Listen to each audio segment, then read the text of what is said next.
১ নং আসন থেকে আমাদের নির্বাচিত প্রতিনিধি যারা বিজয়ী হওয়ার সম্ভাবনা আছে তাদের মধ্যে একজন হচ্ছেন আমাদের কান্ডারি দাঁড়িপাল্লার কান্ডারি মাওলানা হাবিবুর রহমান, আর অন্যজন হচ্ছেন দানু শীষের প্রার্থী। আমি দানু শীষের প্রার্থী সম্পর্কে দুটি প্রশ্ন আপনাদের সামনে রেখে আমার বক্তব্য শেষ করব। আপনারা জানেন ইতিমধ্যে বাংলাদেশের ইনকিলাবিদের তালিকা প্রকাশ হয়েছে, 300 আসন প্রার্থীর তালিকা প্রকাশ হয়েছে। সেই জায়গায় আমাদের সিলেটের সদরের 1 আসনের প্রার্থী খন্দকার মুক্তিদিনের দ্বিতীয়তম অবস্থানে আছেন। ওনার ইনকিলাবি হচ্ছে 840 কোটি। আপনারা জানেন কিনা? সেই জায়গায় 840 কোটি ঋণ আমরা যদি একটু চিন্তা করি, উনি যদি নির্বাচিত হন, এমপি হওয়ার পর আপনারা জানেন বাংলাদেশের প্রত্যেক এমপির জন্য বরাদ্দ রয়েছে বেতন হচ্ছে 55 থেকে 60,000 টাকা এবং সম্পূর্ণ ভাতা সহ 1,55,000 টাকা। সেই জায়গায় 1,55,000 টাকা যদি উনি এমপি হয়ে পান প্রত্যেক মাসে, 5 বছর এমপিগিরি করলে উনি 60 মাস বেতন পাবেন। 60 মাসে বেতনে ওনার হবে 96 লক্ষ থেকে 1 কোটির মধ্যে হবে। 1 কোটি টাকা যদি 5 বছর এমপি হয়ে পান, তাহলে আপনারা চিন্তা করে দেখেন উনি 840 কোটি ঋণ কিভাবে আদায় করবেন।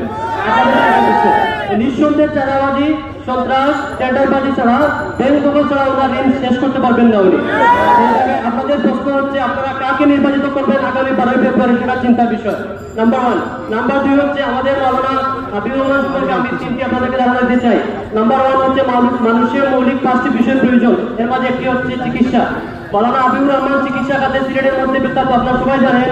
ইবনে সিনা মেডিকেল ট্রাস্ট সেন্টারে উনি হচ্ছেন চেয়ারম্যান। প্রত্যেকদিন হাজার মানুষ সেই জায়গা থেকে চিকিৎসা নিয়ে থাকে। সেই জায়গায় মাওলানা হাবিবুর রহমান চিকিৎসা ক্ষেত্রে অন্যান্য একজন বিখ্যাত ব্যক্তি। দ্বিতীয়ত হচ্ছে মানুষ শিক্ষা মেরুদণ্ড, শিক্ষায় জাতির মেরুদণ্ড আমরা সবাই জানি। মাওলানা হাবিবুর রহমান শিক্ষার ক্ষেত্রে যে পরিমাণ অবদান রেখেছে, সিলেটের ঐতিহ্যবাহী 3টি ক্যাম্পাসে ওনার অবদান রয়েছে, শাহজালাল জামিয়া, মীরাবাজার জামিয়া, আলামিন জামিয়া, আপনারা সবাই জানেন। সেইগুলা প্রতিষ্ঠার ক্ষেত্রে ওনার অনেক ভূমিকা রয়েছে। সেই জন্য আগামী 12 তারিখ আমরা নির্ধারণ করব সিলেটের ভাগ্য, আমরা নির্ধারণ করব আমাদের সিলেটের উন্নয়নের ভাগ্য, আমরা নির্ধারণ করব আমাদের আগামীর সিলেটের কান্ডারি কে হবে।